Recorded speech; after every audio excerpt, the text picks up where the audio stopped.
Hello everyone and welcome back to SAFC Fan TV in another edition of the Sunday Bunch. Joining myself tonight, first and foremost, it's Michael Bowers. Have you had a good day, Michael? Very good day. Have you had a good day? A very, very good day. Dino? Good. I've just been in bed all day. Nature. And Terry, how's your day been? Champion, I'm feeling a bit tired now from me 5-6 mile run earlier on. All right, stop putting the rest of us to shame. I was going to say, just because we don't do any exercise. But anyway, before we start, we'd just like to say it was Newcastle fan taken ill earlier at the game. And we'd like to wish them all the best of luck in the speedy recovery. We hope everything is all right. Anyway, lads, we'll start with yesterday, of course. Sunderland played Gillingham away. Came from 1-0 down to win 2-1. Of course, Eddie Hamilton getting sent off. Michael, I'll start with you. Probably not the best performance on the whole. I know you were down there as well, weren't you? But what did you think of the game? Made a lovely trip down to Kent. First half, I think the game was divided into sections for me. I think the first half we were pretty poor, well, very poor actually. Obviously, you consider Gillingham's form, but obviously anything can happen on any given thing can happen on the day. So, first half there was no movement. There was lack of energy. That we were too static. There was no movement on and off the ball offensively going forward. It was far too easy for Gillingham to defend. I didn't think Gillingham were particularly great, but we didn't have to be. We were not at the races whatsoever. Obviously, the penalty was poor. I thought Flanagan should have personally cleared it in the build-up, but otherwise, I thought he had a solid game. Luke O'Nien, obviously, it was a stupid penalty to concede. The goal before half-time, I thought was the crucial one. I thought that killed Gillingham's confidence, and I think it spurred us on to then really go and take the game to them. I thought first 20 minutes of the second half, we were very, very good, actually. Not our best performance, but we did enough, obviously, to get ourselves in front. Flanagan colliding with the post as he does, but thankfully he's all right. And then obviously the red card, we'll get onto that later, but it was a different type of performance after that. We had to really put our backs against the wall, gritty performance. And a few people have said a couple of seasons ago we would have drawn or lost that game. So it's a big, big performance. And it's the response we needed, like Jacob said in his interviews, in his intro, that it's the response we needed after Portsmouth. So yeah, crucial win on the Crew. I mean, don't get us wrong, they were absolutely terrible as a team, but I don't think we were better at all. No, but I'll tell you one thing, what was satisfying? It's not a specific dig at, well, it is kind of a dig at Gillingham, but it's the time where they were complaining about us time wasting when we were 2-1 up, and that was all they seemed interested in doing in the first half. Yeah, well, I get why they do it. But it's League One teams written all over. We've seen exactly. the fourth season in a row, seen it now. It's what they do. They're kicking the bits. They sit in the edge of their own box and they waste time. I mean, you bear in mind, Gillingham's a very physical team as well. Yeah, exactly. Well, that's what I was thinking. Like the first half, I thought we struggled to control the game because they were just a bit bigger and a little bit quicker, probably than us, a bit stronger. And they were just getting more aggressive. Yeah, they were getting all the second balls, and I thought, our game's playing football on the floor, passing it and moving it, and I just think we didn't really do that yesterday. There was far too many sloppy mistakes, especially in the first half, in which never really got going. Before we go to these other two wonderful chaps, we would just like to say, as always, the live chat is open. So if you'd like to get yourself on there and contribute to the show, it is completely free to do so. Already on there, Last Palmer Smackdown, as always, first. Marion Trials, David Walker, Thane SFC, Jimmy, Lauren Kenny, John Forbes, Alan Robinson, all down there. Dino, you watched the game from the Amsterdam studio, didn't you? Yes. How did you see it? Poor. It was really poor, but I think it's a bit shocking seeing that Gillingham were the better team. I thought first off they were way the better team. I mean, there could have been 2-3 up. Yeah, I'm sure one of you have just said that. I mean, I don't know if there was a better team. I think both teams, both teams were terrible. I thought first half, I thought Gillingham were much better than us. A lot more physical. They were quicker to the ball. They had their chances. I'm sure I can't remember if they missed the bar, hit the bar, whatever, but Hoffman made a couple of good saves. Hoffman saved a shot onto the bar, actually, to be fair now, I remember it. Yeah. There was one in particular where he literally had a dive about the length of the goal. Yeah. There was a header in the back post. That was second half. Yeah. But, I mean, I thought first half they weren't good passing-wise, but they played to their strengths, and that's all you can do as a football team, play to your strengths, which is be physical, long balls up, because that Oliver up front, he was holding the ball up well. He to be fair, I thought he outbossed Ross Stewart yesterday. I thought he made, because Ross Stewart, I thought, had a really, really quiet game. He did, but I also thought it didn't help from the players that were around him. Yeah, you could say that as well. I mean, I'm not putting the blame on anyone because I think it's down to injuries, but I think that the three that were behind Stewart is far from the first. It was a collective altogether equally. Yeah, but that team should surely be enough to compete with Gillingham, because at the end of the day, we have all said if someone jumps out, we've got a perfect replacement to jump back in, and everyone's happy with it. It's not like last season where Hume got injured and you chuck McFadzean in. Everyone's happy with anyone who get chucked in. So if Gooch is injured, you chuck someone else in, and everyone's like, "Oh, that's a good replacement." I mean, no excuses for me. I thought Gillingham played well the first half. The goal on half time I thought was very undeserved. I didn't think we played well enough to even get that goal. But, you know, Aidan O'Brien popped up with a goal. Great on him. Knocked their confidence. Sends us in half time with our heads up. And then second half, I thought we were the better team. Second half, definitely. And then the red card happened. And I mean, changed the game, didn't it? Of course, it changed the game. We had to defend for our lives. And they chucked on a Kinde, they chucked on Kelman, they chucked on a couple of strikers. They went for it. It's not like where teams don't go for it against them. These actually went for it. And they did ask questions, and I thought we'd done really well to answer them. And I thought Hoffman made some great saves. Defensively, we were really, really good. And players are putting themselves on the line to get blocks in. So overall, poor performance, but like you say, it's all about the result. And it's not often we see we win a game like that. But like you say, going down to 10 men, you had to. In the circumstances, it's a huge win. Yeah, I think that goal in half time was an absolute godsend. We did absolutely nothing to deserve that. But I think it was Dan Naylor put the cross in. Just that one moment, moment of quality. And O'Brien was reliable enough to finish it. He wouldn't always finish a shot like that. But it was a really good finish. So I think that goal was an absolute godsend, really undeserved. But if that didn't happen, I would hate to think what happened to us. Well, the thing is, if you go in half time 1-0 down, then Gillingham's tails are going to be up for the second half, and they're going to spend it wasting even more time, taking 2 minutes to take a throw in, goal kick, corner, whatever else. So, you know, getting that goal for half time was crucial. The entire dynamic of the second half and half-time team talk changed because of that one moment. And it's those fine margins that you look back on and at the end of the season. That I'd go as far as say we don't win that game if we're losing at half-time. It was going that way, the way the first half was going. You might not even get a point. Maybe not. You know what I mean? The point was best we probably would have got. Anyway, Terry, you've been rather quiet today. What did you think of the game? Watched it on the stream, didn't you? Been rather quiet, let you lads have you see it, that's all. Well, let you have yours now. Next. I thought it was probably one of the worst games I've seen this season. Yeah. I thought the first half was all over the shop. There didn't seem to be kind of like any sort of cohesion between the team. But as the manager said, they've been away for a week. They've had no game at the weekend, so they came back. They were a bit slow, they were a bit sluggish, and he sort of sorted it out a little bit at half time.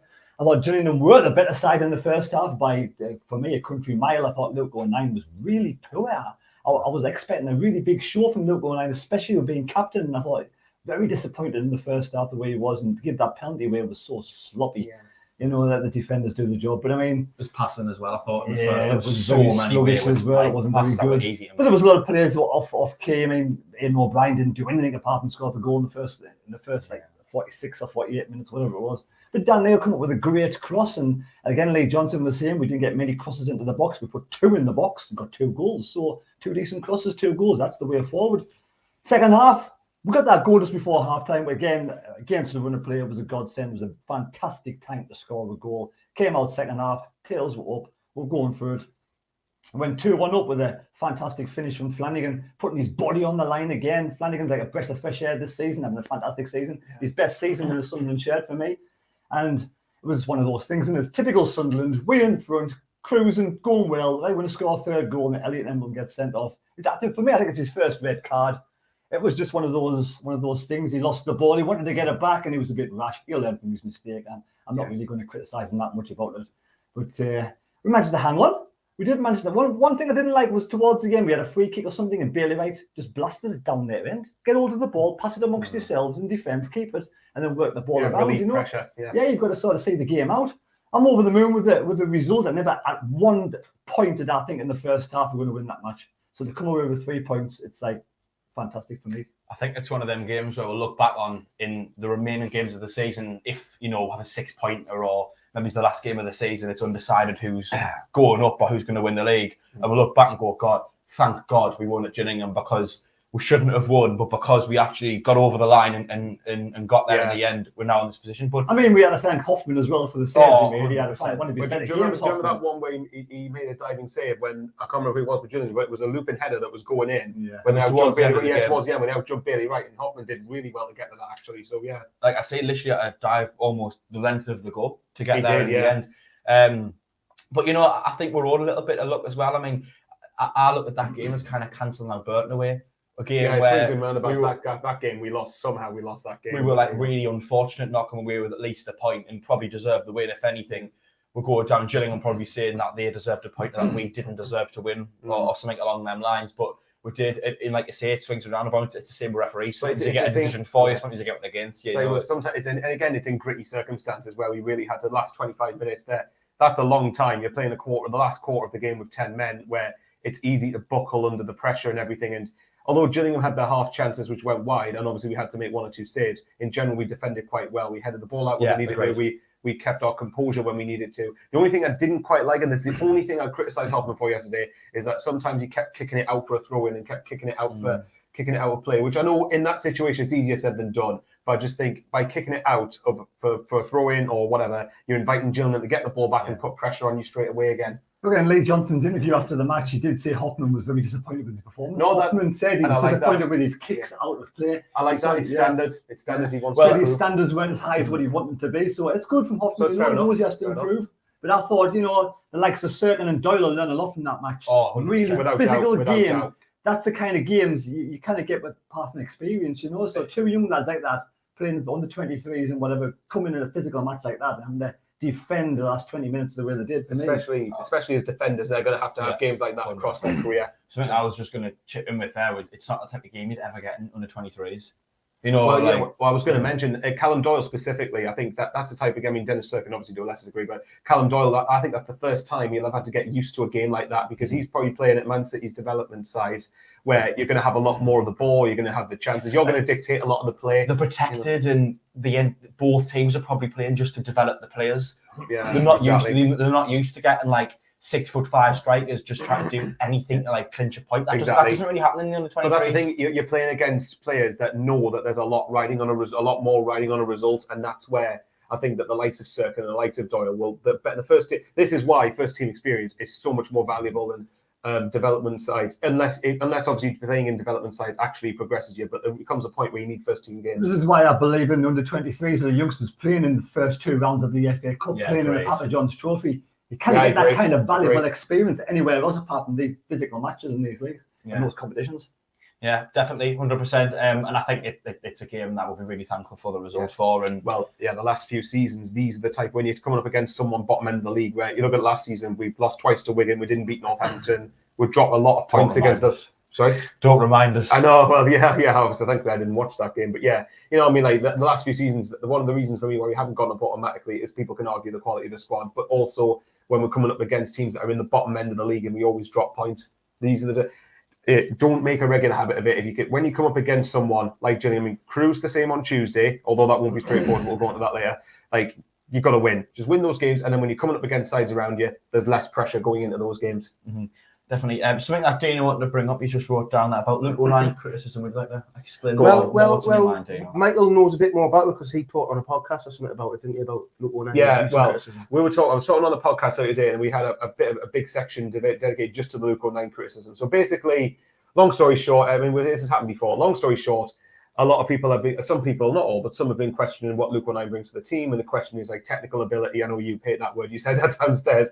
But there's a lot of people wondering like what he actually brings to the team, why he's in the side, what value does he bring? And that's kind of just sparked into a whole debate of whether what people rate about Luke O'Neill. So go on. You want to start first? I think it's been going on since the day he came into the club, though. Like, it's highlighted more because he's in the centre of midfield, where you're naturally under the spotlight. The last couple of seasons I haven't noticed it as much, but maybe as a right back, you're not going to be as. See, I think the technical ability argument has always came up with O'Neill. I think it always has, but he's in more of the spotlight now. I get sick of the whole technical ability thing. Just because you're a technical good footballer doesn't mean you're a good footballer. Was Max Power not technically quite good? Passing wise, it's a fair point. On a technical skill, he's probably a better footballer than him. Luke O'Neill wasn't bought for his technical ability. He was bought for his energy, for his output, for getting about the pitch, for being a nuisance, and that's what Luke O'Neill is, for wearing his heart on his sleeve. I've seen plenty of times where Luke O'Neill was in the box, jumping in front of shots. I wouldn't have seen Luke O'Neill in Scowen doing stuff like that. Do you know what I mean? And you've got to think for the last 2 years in this, we've had Max Power in the middle with Scowen, and you could name Ledbetter, and you're telling me that Luke O'Neill's not better than any of them. Well, no disrespect to Ledbetter. Ledbetter was good passing wise, but his legs were gone. Ledbetter last season was good, but in general, since he's coming, you can know. But that's down to age. That's not his fault. But he's almost like the opposite, where like Ledbetter's technical ability was spot on, whereas he probably didn't have the energy and the athleticism that all and this is League One. I mean, what are people expecting in League One? The best technical players in the world? No. You get what you're giving Luke O'Nien. He scores goals. He pops up with the goals now and again. He gets the odd assist, and he's everywhere. Yeah, he can be a bit rational at times, but that's a lot of players are like that. I've seen a lot of worse players at Sunderland than Luke O'Nien, and none of them were questioned. But the one thing I would ask is that if you asked any fan of any clubs in League One, would you want Luke O'Nien in your team? I'd say more clubs than not. More clubs would say yes than no. I think you would ask as well. You can't have everything, you know. For me, Luke O'Nien, I think players better if he was alongside Evans and was letting him going forward more. I say Luke O'Nien going forward more, and Evans do the holding midfield. So Luke O'Nien has to do the dirty work and sit back and let Dan Naylor, who's definitely more class, who's definitely got more skill on the ball, and do that kind of work. So Luke O'Nien's got to do a different sort of work on the ball as in the holding midfielder.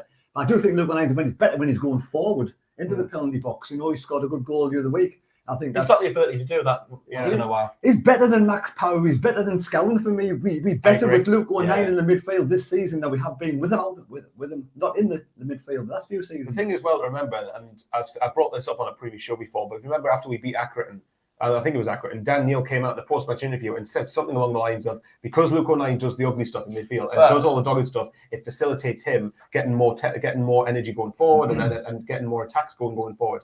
And this is the thing, the best sides I know a lot of people love to do like the whole balance and like to do the flashy stuff, the attacking forward, the forward play, the scoring goals and everything.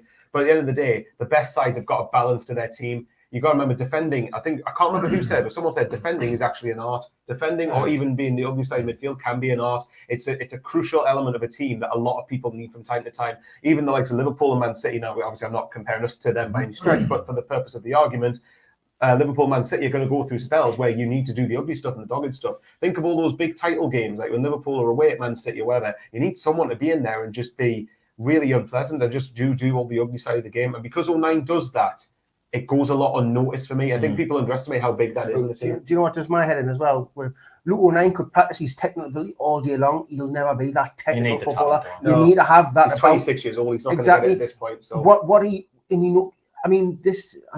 I listened to a podcast with him. He actually said when he first joined Sunderland, he ran around like a headless chicken, and he tried to change his game to be a more technical footballer, tried to take players on and stuff like that. And he said he played an indoor game against Gateshead, and he actually said it was probably the worst he's ever played as a footballer. And apparently the first team coach took him to one side and said, "What are you doing? Why are you trying to change? We bought you for what you do. We don't want you to be somebody else." And then he said that changed his whole confidence, and then he was in the team for 3 years straight. And I don't know if you listen to the podcast. No, I know the exact one you're going on about. Yeah, so he tried to do a step over. He got played right midfield. He tried to do a step over in the game and just basically fell over. Like, what you're doing? It's not. At the end of the day, you're not going to get many players like Luke O'Nien. Luke O'Nien is a character. He's an engine, and he does most things good. Just he's not an asset to the club as well. Of course, he is. Exactly. The way he sort of holds himself, the way he goes about his day-to-day duties, is an absolute star and asset to the club. But as well, you have to remember this lad's not 100% fit. His shoulders popped out. His collarbone was popped out 5 times in recent weeks. So until we get a fully fit midfield and let this lad rest and recuperate and get him to 100%, we won't see the best of Luke O'Nien. Luke O'Nien's doing a job now because there's nobody else who can go in that position at this moment in time. He's got to be played. He's got to go through the pain barrier, and he's taking it for the club. And he's doing his best for the team. Yeah, that was another one because he's constantly playing with like a shoulder that keeps on popping in and out all the time, and he really could do a surgery on it. But he seems to be, to make a comparison, like an excitable puppy when he's playing because he wants to play. I mean, I'll look at this, right? There's a comment from Steve Flowers I want to bring up when he says, Luke O'Nien is an absolute credit to this football club on and off the field.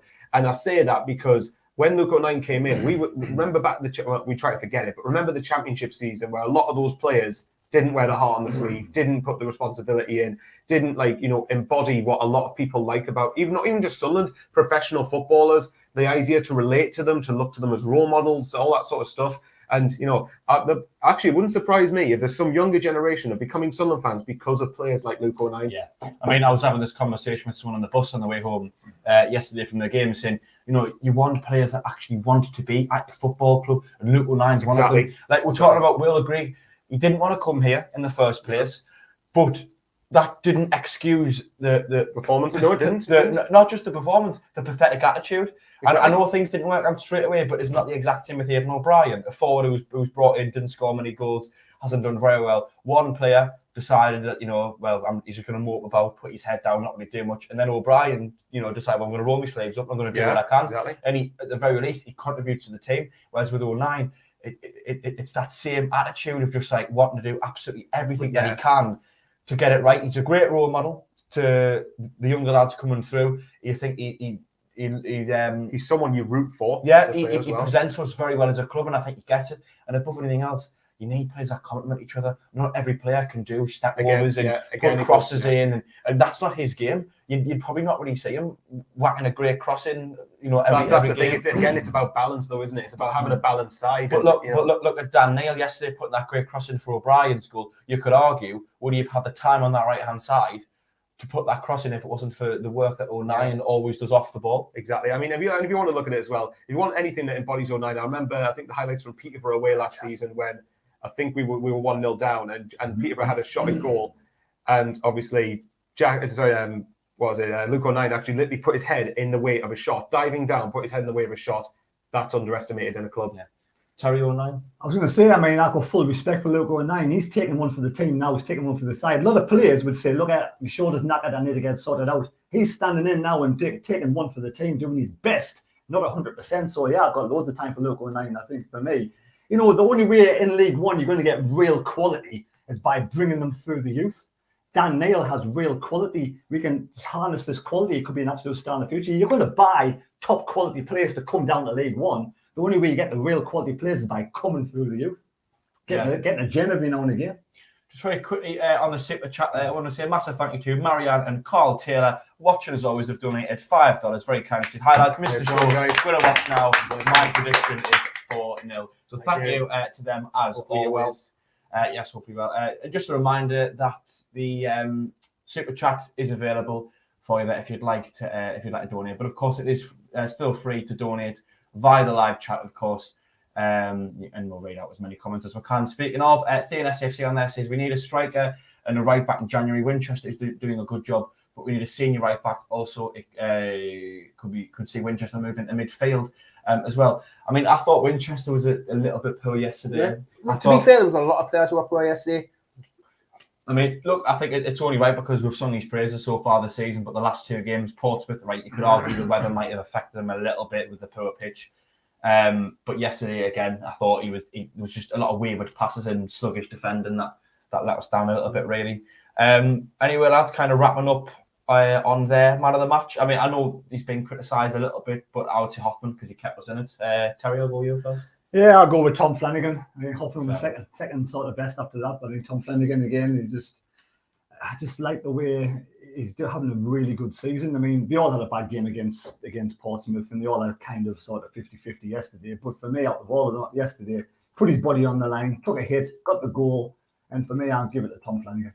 Dino? I'm going to give it to Hoffman. I mean, Hoffman made some crucial saves. He made one in the first half. It was one right in the top right left-hand corner. Made that save. He made a save near the end with the looping header. Yeah, his kicking's not the best, but let's be fair. He's a goalkeeper. His job's to not concede goals, not kicking the ball. Kicking the ball is like not really a priority. It's give it the ball to the defender. I've seen top keepers kick the ball out of play. It happens. It's one of them. But his main job's to keep clean sheets and keep from conceding, and he done that very well yesterday. So Hoffman. And I think to go on top of that as well is he's only still a young goalkeeper. 23, I think. 22. Everyone has. He's 22, I think. These things can be easily learned. Distribution as a goalkeeper, it's one of them he could take years to pick it up, really. Michael, your man of the match yesterday? I'd probably just edge with Hoffman. Like I said, I think the kicking thing did frustrate me just in the timing of the game, just because I felt it gave us a bit too much pressure. But at the end of the day, like Dino said, he made the crucial saves when he really needed to, and without him, I think we wouldn't have got the 3 points. But I do agree with Terry as well that I think Flanagan deserves a shout out because, like we said, in that kind of performance, last 25 minutes, you need leaders, you need battlers. And I thought Flanagan held the back line together superbly well. And I can't overstate, even though someone who hasn't been his biggest fan, what a season he's having so far. I think as well with Flanagan, he's in a defence at the minute. That's quite an experience. Like our first choice back four, probably Winchester, who's not used to playing in defence. No, exactly. Doyle, who's just experienced in first team football, and is younger than I am. But and Dennis Sirkin, a 19-year-old lad who's again in his first like his first experience of senior football, and I think Flanagan's done really well to step up as the experienced head. And don't forget, he's keeping Bailey Wright out the picture as well, and we all rated Bailey Wright last season. I still rate the bloke, I really do. But he's keeping Bailey Wright out the team. Bailey Wright's only getting substitute appearances at the minute. That just shows how well Flanagan's playing. Do you not think with Bailey Wright and Flanagan, they've almost like reversed roles? Like when Wright came in, and for a short period of time, we were all amazed at how well he was doing. He was guiding the defence. He was this excellent player. And he's went downhill, whereas Flanagan, as much as I think he always got a bit of a bad rap when he was a bit underrated, he's having a season like no other at the club. You know what I mean? They've almost kind of like replaced each other. I think Flanagan came into the club as a right back at one point. I'm not sure if was it at some point, was he? Possibly. I think he played left back for Burton just before he came to us. Yeah, remember some of the defensive partners he's had. He's had a lot of stick over the last couple of years as well. I remember one occasion or something to do with the supermarket, he got a bit of stick off one of the fans, and for me, so to have that mental ability to end of last season, a lot of people wanted him out, and to have the mental ability to come back this season, to turn his game around, put the performances in, for me, just shows the stature of the man. Mm-hmm. We all okay with that? Yeah, I'd say so. I've just seen a comment from Thin. I'm just going to bring it up there, saying Diaco 50-50 again for Tuesday, likely return against Charlton. Now, obviously, Embleton got sent off. That depletes our options a little bit more. One thing I was meant to mention, but I kind of forgot really, was yesterday, as much as we can criticise the performance, I think it didn't help the lack of options we've got, especially in that area that's like out wide and just behind Stewart. You know, with Diaco, Gooch, McGeady, and Broadhead all out, that's like the bulk of those type of players.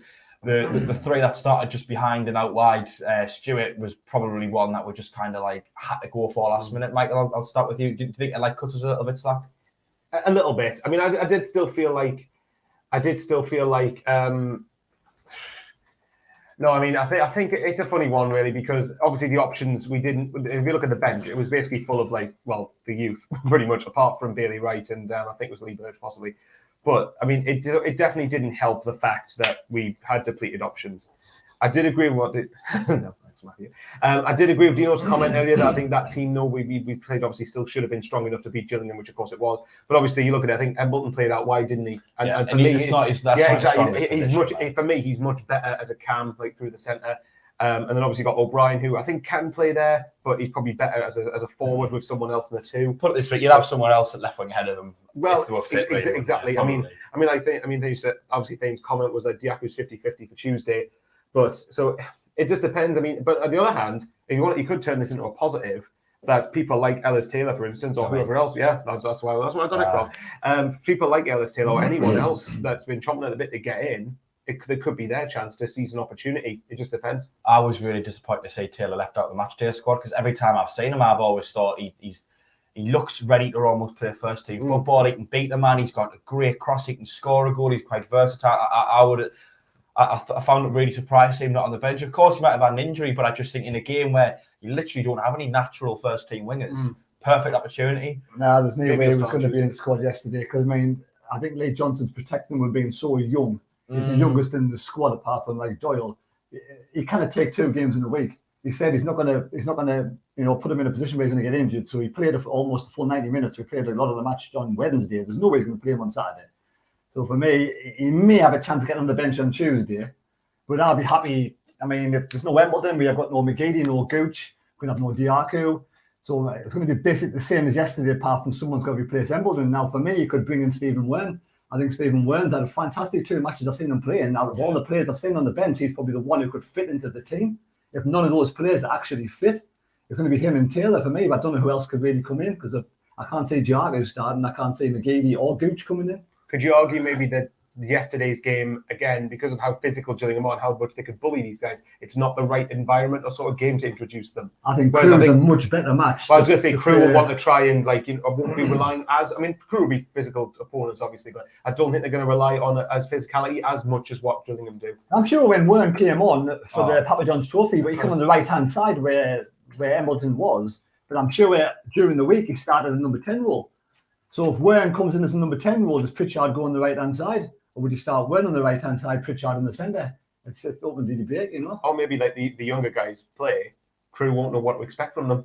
Yeah, never know. That could also be another one. I mean, I hadn't really considered that, to be fair, about Ellis Taylor, with him just being too young and you kind of want to like ease him into the first team. I just thought like if there was ever a game that was, or a point in time that was made for him to come in and make really like put a stamp on the team and make his mark, probably would have been that one. I think Johnson said his body won't take 2 games in a week. Yeah, he doesn't want his body because it hasn't fully grown, developed yet. So he's not like where Doyle's like really looks fully developed for 17-year-old. He's 18 now anyway.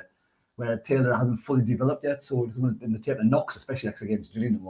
We don't know what the crew team's like with any physical players, the crew as well. I mean, I was actually surprised when I looked at the bench yesterday when I seen Wade on, because I thought the last 2 times I've seen Wayne, obviously the Manchester United under 21 game, I thought he was class. He was always on the ball. He was always trying to make things happen, and he actually scored the goal. And then the week before, was it Lincoln in the cup as well? And he scored in that game as well. I mean, did he come on the right-hand side against Lincoln, or did he? I couldn't tell you. Well, I went to watch the 23s when they played Fulham at home, and Wayne was playing in the middle of midfield then. So I think he's probably playing across the midfield. Yeah, I would say he's probably more of a number 10. Well, against Man United under 21s, he was just behind the striker, wasn't he? And I thought he was just making things tick. I always heard his name, Wayne's on the ball, Wayne here, Wayne there. Because you weren't at the game. His footwork, he's got such good footwork when he controls that ball and he's just moving the ball around really quickly. The footwork's great. I think it was a lot of under 23s that could look like getting the first one. There was Will Harris getting on yesterday. I was a bit baffled as to why we brought him on. Yeah, I was. To be fair, it's like you're 10 men. You're trying to see the game out. You've got Ross Stewart up front anyway. There's a few minutes left, and you're bringing them on against an opponent that's going to physically outmatch. You're bringing Will Harris on to make his League One debut. I thought it was a bit of a strange decision, but it was a surprise. You never know. Johnson might have just had something in mind. He likes to do these things and confuse us, doesn't he? Of course, though, Embleton, we've just mentioned him. His contract signed till 2025. Pretty lengthy deal that. Dino, I'll start with you. You're pretty pleased to hear that news. And he kicked it off with a bang, didn't he? At the centre. He definitely did. First game back, it was unbelievable. It's all downhill from here. Now he's going to turn into Jack Rodwell. To be fair, right, the red card, I mean, I would even debate it might have been a yellow. It wasn't two-footed. I don't think it was high. It was just the intent. It looked a lot worse in real time than it did in slow motion. Because when you go in real time, it does look like it goes in really, really hard. But I thought it could have been given a yellow card, but I wasn't arguing that was a red because, like you say, it's a bit reckless.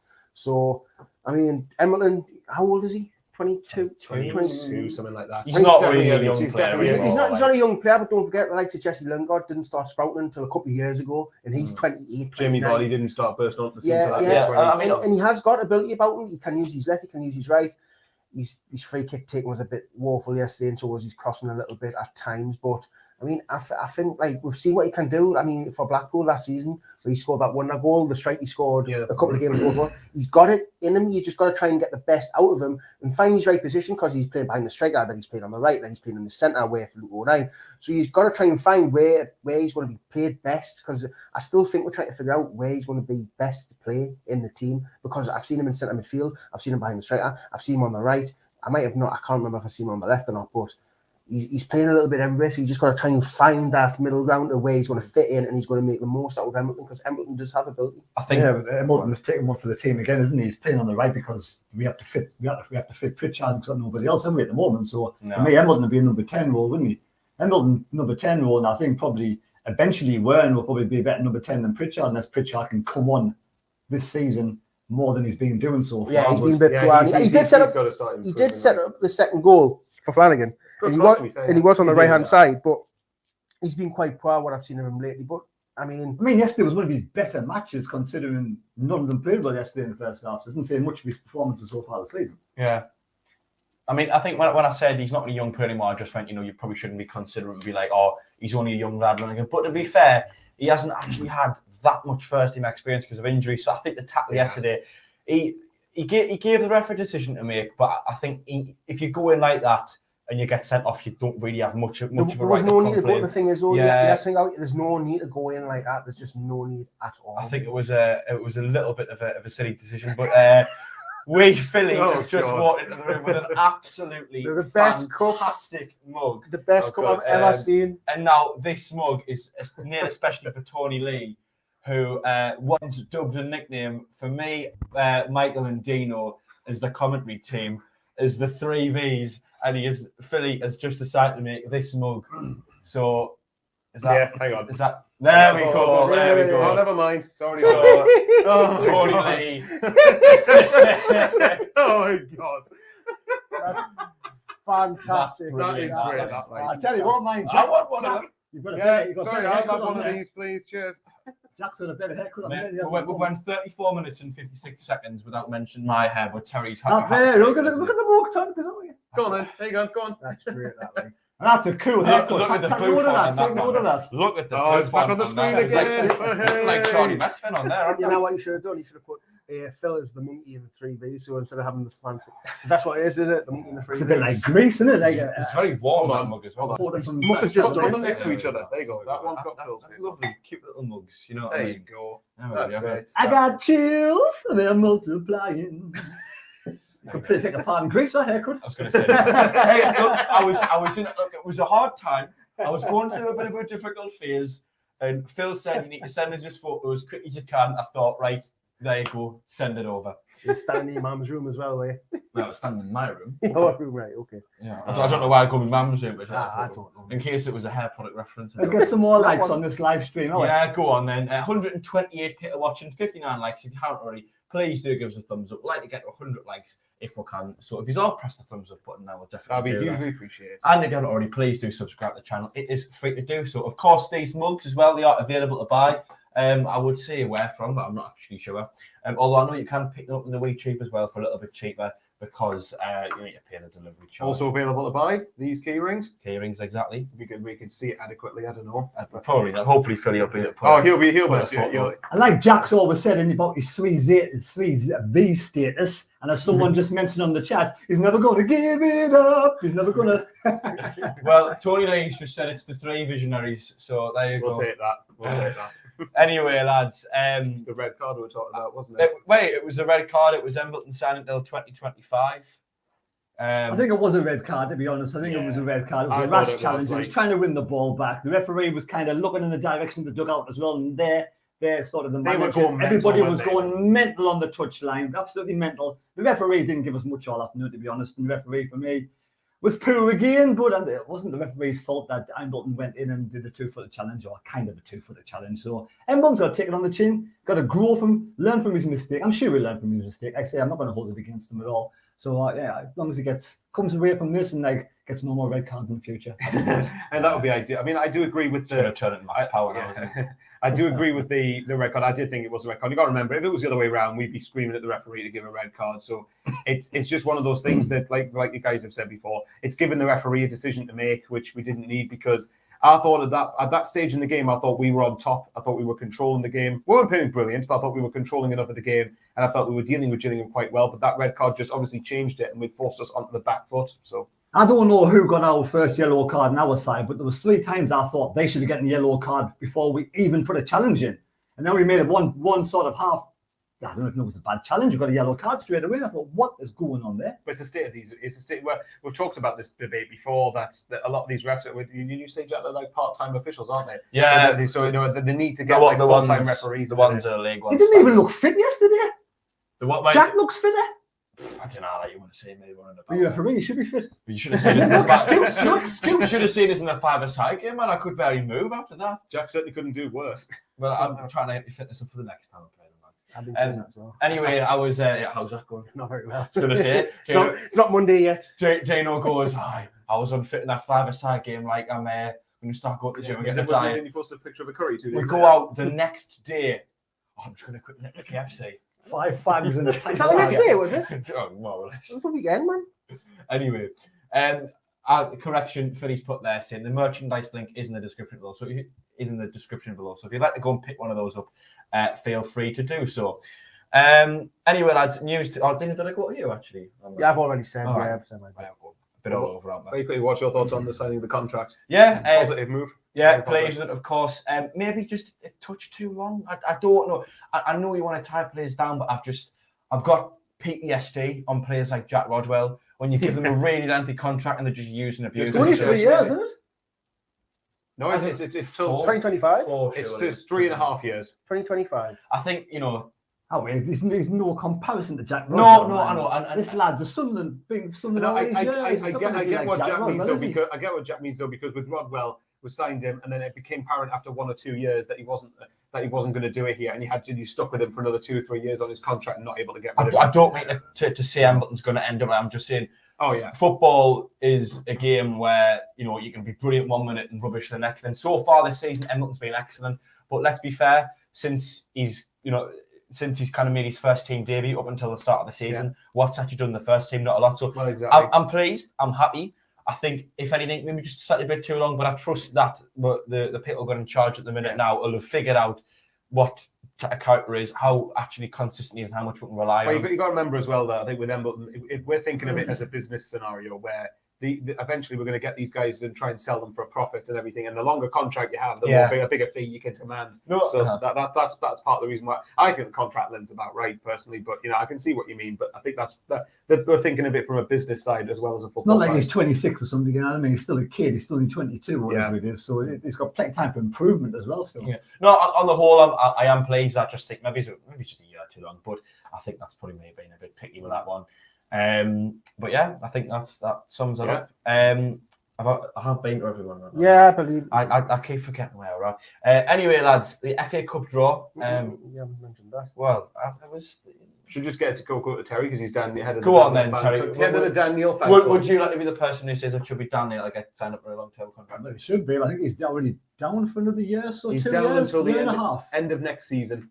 Well, we've definitely got until sort of summertime to put down a longer good deal. But yeah, he deserves a better contract for me. He's put the work in, got the seasons, and he's the most talented player in the side completely. So if they're going by the way of what Michael says, selling them on for profit in the future, hopefully not yet for good 5 or 6 years, and that gets us through to the Premier League one day. That doesn't happen, but this is the model that we're going to try. Yeah, we definitely tie him down. We are going to see scenarios of some of these players coming in for cheaper. You've got to reward players that like sort of put the effort in and show that they love the club and they want to play for the club. For me, so we don't want to have the same thing that we had with Madja. That's the problem. I think if you get it sorted before next season starts, that's a good goal. Exactly. But I think it's a unanimous decision, isn't it? Dan Neil next, get him on. I mean, I put that, but yeah, well, I was just trying to help us move things along. I mean, I was at a talk in I think it was last Thursday, some point recently anyway, and it was Speakman and Christian Speakman and Steve Davison, who was at the CEO and the sporting director of the club. Frankie was hosting it, and something that I think it was Speakman said. It was one of the two of them. I think it was Speakman off the top of my head said that he's set individual targets for every player, and that they've spoke to every player and said, this is what we want for you, etc., etc., etc. And he said that to Dan Neil, his aim for Dan Neil was, we want you to captain us to the Premier League. So clearly, he is in the long-term plan, and I think which implies they probably will give him in a matter of time before they give him a new contract. And I think you can say it's only a matter of time, and I think Dan Neil wants to stay here. I mean, when the players came over to clap the fans yesterday, the chant "We love you, Sunderland" was going, and I looked at Daniel. Actually, say he was chanting it along with the players as he was clapping. He wasn't just clapping. He knows it exactly. I remember he watched us at Wembley against Man City, didn't he? So I remember when was it more than him? Can't Help Falling in Love with You was on before a game, and it was after a game or something. And it was after a game, and Daniel came over to South Down and sung it with the fans. Exactly. So I am pretty confident that he'll want to sign. Basically, Dan Neil's living his dream right now, playing for Sunderland in the first team. He wanted to do this last season, but didn't get his chance for whatever reason. If he wasn't ready, because obviously you were banging the drum for him, I was a bit like, is he good enough? And like you say, he's proved a lot of people wrong, and he's living his absolute childhood dream. I mean, when he scored, didn't he say he went up to where he sat, like the stand where he sits, where he scored his first goal?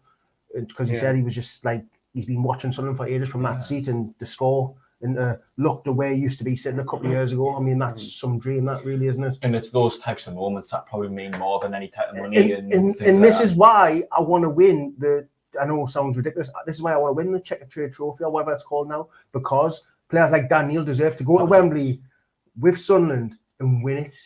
Yeah, because that is a dream. Every player wants to play at Wembley, and what a chance for a player. Because when you go to the Championship, you're not in that anymore, and getting to the FA Cup final and the League Cup final is hard enough, and even playoff final. So to give Daniel that chance would be awesome. Bearing in mind he captained the Lincoln game as well, so it'd be quite fitting if you did get the Papa John's final, that would be a special moment, obviously for anyone, but for him especially to captain us. I mean, I think that Lincoln game was a mixture of the kind of the second string lads and a few of the 23s. So it was a good game to let him captain, because he was probably one of the more like first team players ish type thing. Like, well, exactly, Do you know what the mad thing is about the Man United under 21 game as well? When we played them, we just played our youth players.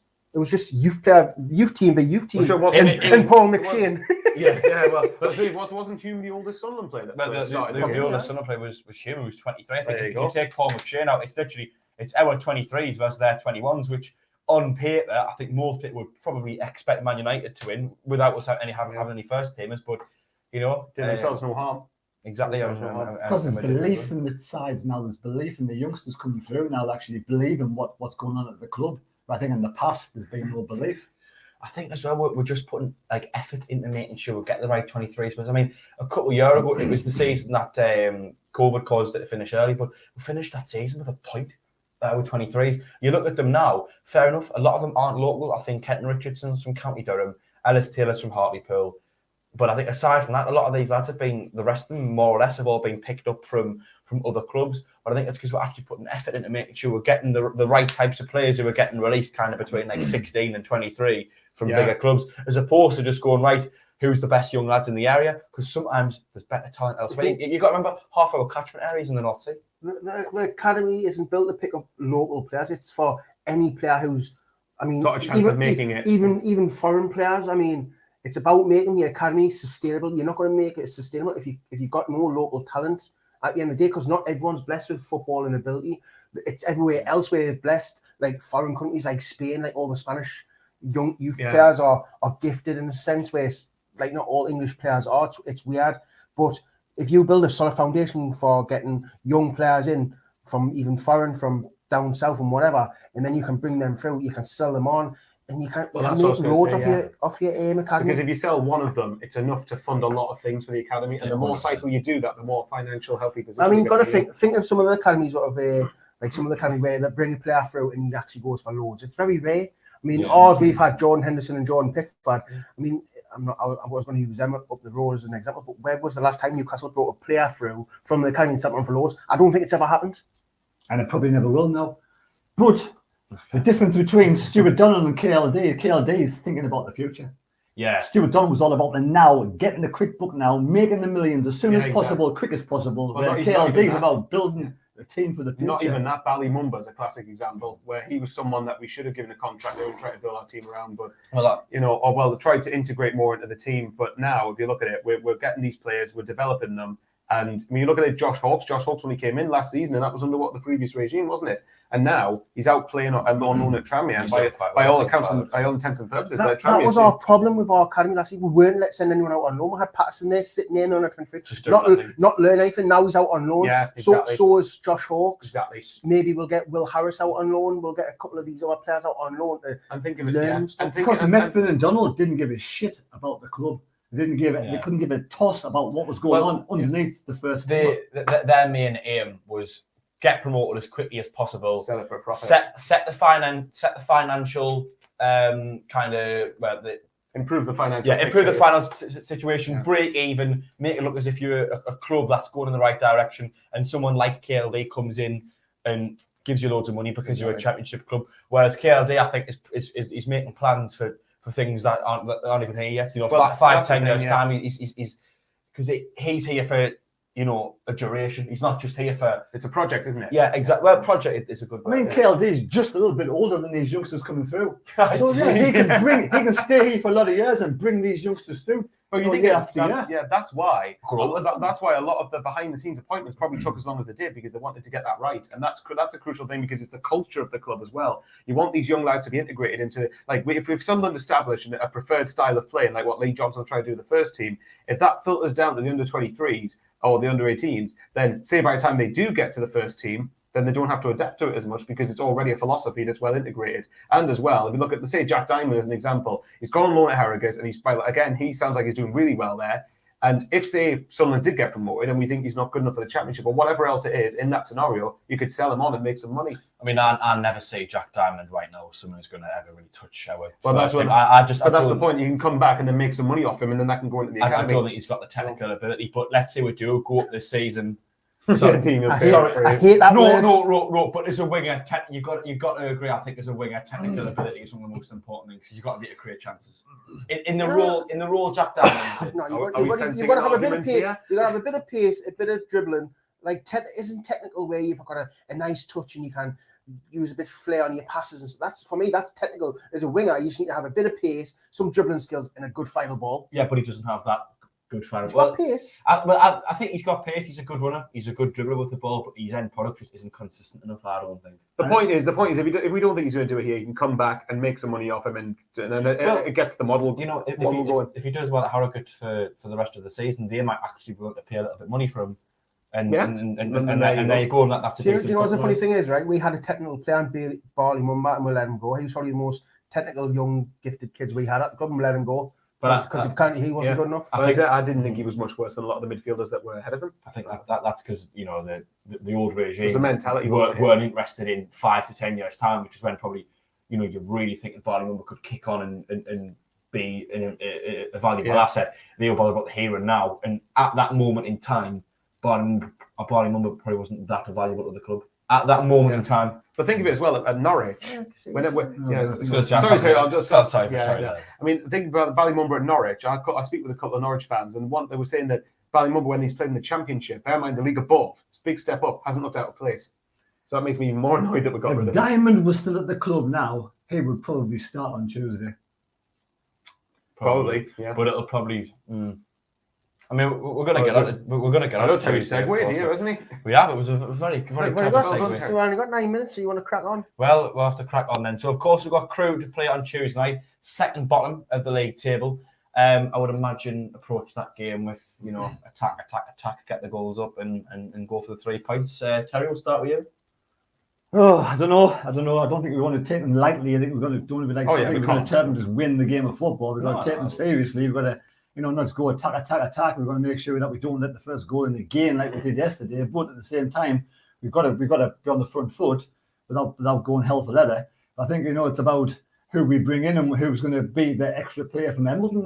If all those players are injured, I would be tempted to bring in Stephen Wern as number 10, put Pritchard on the right hand side. Because what I saw during the week, I know it was only against Manchester in the 21s. I know it was against Lincoln, but Lincoln, when he came on against Lincoln, he played really well. And Lincoln, for me, are a better side than Crewe. But you just said Lincoln played a strong team, though. Yeah, they did. So it wasn't really the second string, was it? I think no, exactly. There was some good. There was some first team players in there. And I think bringing one kid in with all his experienced players around who have played all this season, more or less, that's better than sticking loads of them in, because so, he gets to play with them and take experience. It's balance. You get energy in there. Crewe got thumped yesterday 3-0. The second off bottom of 1-1 game all season. So again, these are the teams and games we should be getting 3 points. But we shouldn't be taking it lightly. We've got to make sure we earn the right to get the 3 points. But for me, it's got to be a win, simple as. Dino, what are your thoughts going in? Same as Terry, we should be winning.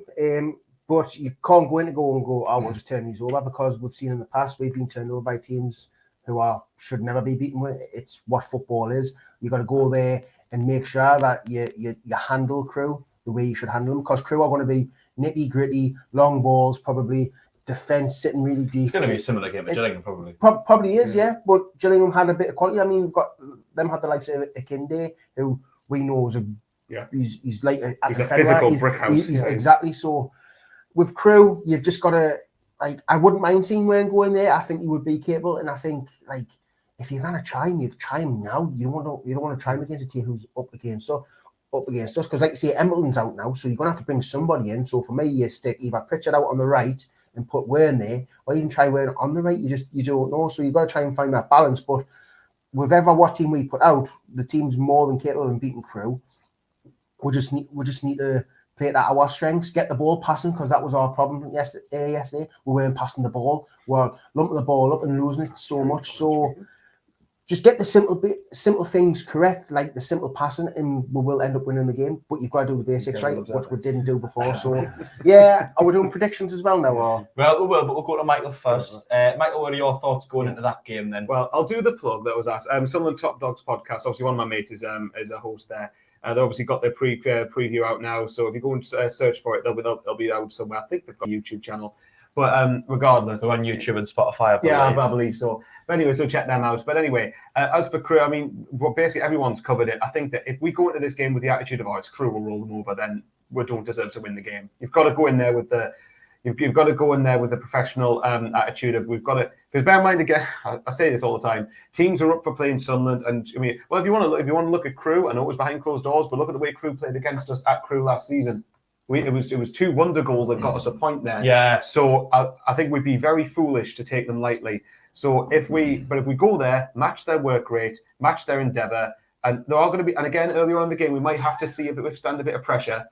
Then get our quality hopefully will shine through. But as I said before, because Embleton's suspended and because of the option and because of the injuries, a lot of these guys will be chomping at the bit, see it as an opportunity to impress. And again, Crewe won't have scouted them. If Stephen Warren or however you pronounce his surname, that's going to be the story of this season. If Stephen Warren, whatever. If he starts, Crewe wouldn't know what to expect from him. So maybe Lee Johnson. It wouldn't surprise me knowing Lee Johnson if that's in his thoughts. I mean, I would love to see Stephen W. SW. There we go. SW. Or Ellis Taylor coming, either or. If anyone associated with Stephen, just SW happens to be watching, tell us the correct pronunciation. Definitely please. when. Stephen W. I think that's quite a nice. I don't know. It seems like a nice. All right then, Stephen W. Go on then. But yeah, I think it's difficult to make a prediction when you could have 2 or 3 players coming back before then or not. Depends on what the team is, doesn't Broadhead. You don't really know how it can actually approach this game. As far as I remember, I think Gooch is more likely to be for Charlton. So in my head, I've ruled Gooch out. Diaco apparently is 50-50. McGee's still injured. Someone else. I think Broadhead might still be injured. I don't know. The last thing you want to do, and I don't think Lee Johnson will, is bring somebody back 50-50, get them even worse than that. Without doubt. Don't play them for no right. Especially in a game against Crewe, where, with all due respect, I think it's not going to be one of the, well, it shouldn't be one of the 6-point title games. Don't get us wrong, it's the exact type of game you can slip up in. There's no easy games in this league, and it seems if everyone on the day can beat everyone. Yeah. Well, that's the thing. We found it difficult enough last season away at Crewe, and that was without fans. So with fans, Yes. Anyway, lads, we are going to get on the predictions, but first and foremost, a quick shout out to the live stream. Me and Dean will be doing on Tuesday. Starts from 7:15. The Dream Team. Two of the 3 Vs. Well, exactly. We're only at 67%.